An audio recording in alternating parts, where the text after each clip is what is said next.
جب تک انسان کا بھروسہ عام انسانوں سے وابستہ رہتا ہے، دنیا داروں سے وابستہ رہتا ہے، پیسوں سے وابستہ رہتا ہے، دنیاوی معاملات کے ساتھ وابستہ رہتا ہے، تو وہ کمزور ہوتا جاتا ہے دن بدن۔ اور رسول پاک صلی اللہ علیہ وسلم داعیہ الی اللہ ہیں، تو حضور نے ہمیں یہ سوچے دی ہیں کہ تم نا اپنے آپ کو اللہ رسول سے وابستہ کرو، پھر یہ جو کمزوری ہے نا، کمزوری یہ تمہارے دل سے نکل جائے گی۔ ہم دیکھتے ہیں کہ آج بہت سارے لوگ ایسے ہیں جو مایوسی کی گفتگو کرتے ہیں، اگر غریب ہو گئے ہیں تو تب بھی ان کے جملوں میں معاذ اللہ مایوسی ہے، کہیں بیمار ہو گئے ہیں تو پھر بھی وہ گھبرائے سے ہیں، وہم کا شکار ہیں، اگر کسی جگہ کوئی آزمائش ان پر آ گئی ہے تو بھی مختلف توہمات کا وہ شکار ہو جاتے ہیں۔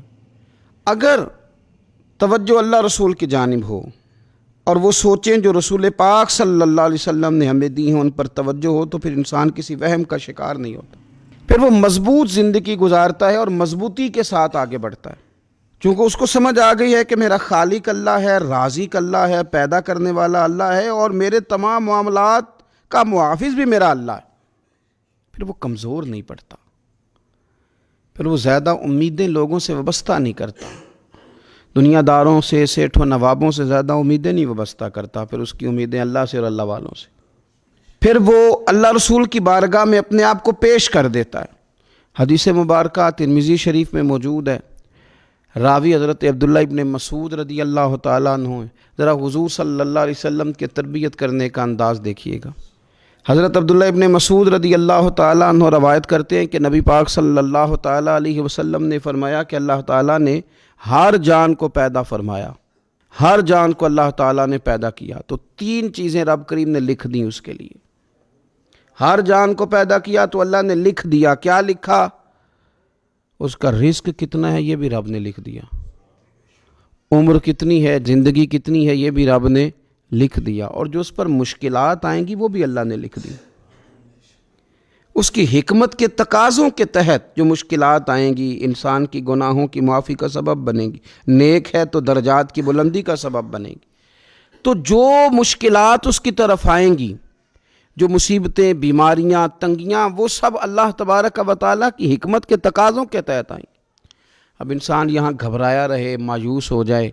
ایک بات اب ذرا یہاں صوفیاء کہتے ہیں، وہ بھی سمجھنے والی ہے۔ وہ کہتے ہیں کہ اصل بات یہ ہے کہ جس رب کی طرف سے تو کرم قبول کرتا ہے نا، اس کی طرف سے آزمائش بھی قبول کر۔ وہ کریم جو تیرے اوپر رحمت کے دروازے کھولتا ہے، کبھی اپنی حکمت کے تقاضوں کے تحت تجھے کسی مشکل میں ڈالے تو اسے بھی تھوڑا سا قبول کر۔ ایسا نہ ہو کہ میٹھا ہے تو فٹافٹ تو قریب کرے، اور اگر تھوڑا سا تجھے کوئی ترش رویے سے، ترش جگہ سے گزرنا پڑے تو پھر تو گھبرا جائے۔ تو اپنے مالک کے سپرد جب اپنے آپ کو کر دے گا، پھر تیری طبیعت سکون میں آ جائے گی، تیرا قلب ٹھنڈک میں آ جائے گا۔ محمود غزنوی رحمۃ اللہ علیہ مالٹا کھا رہے تھے، ایک ٹکڑا اس کا، ایک خاش اس کی اپنے ہاتھ سے نکال کر کے ایاز کو کھانے کے لیے دی، ایاز فٹافٹ کھا گیا۔ بعد میں ایک ٹکڑا محمود نے اپنے منہ میں ڈالا تو بڑا کڑوا محسوس ہوا مالٹا، تو اس نے اس کو تھوک دیا اور ایاز کی طرف دیکھ کے کہنے لگا بہت ترش تھا، بہت کڑوا تھا، کس طرح تم کھا گئے؟ اللہ اکبر۔ تو ایاز نے جو بات کی وہ ہمیں سمجھاتی ہے کہ بندے کا رشتہ کس طرح کا ہونا چاہیے۔ ایاز کہنے لگا آقا ساری زندگی تیرے ہاتھوں سے میٹھے کھائے، آج ایک کڑوا آیا تھا تو میں اگر اسے تھوک دیتا، یہ کو آئین وفاداری تو نہ ہوا۔